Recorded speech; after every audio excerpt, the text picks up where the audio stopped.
Ladies and gentlemen, we are on GitHub and I'm going to show you how to delete a repository. So let us jump straight in. The first thing, of course, you need to be logged in.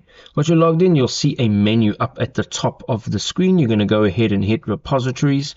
And once you are in this page, you'll see a list of your repositories.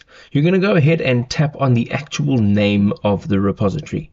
Now from here, right at the top, you have a bunch of menu items, code issues, pull requests. You're going to go all the way to the end of that list and you're going to see settings.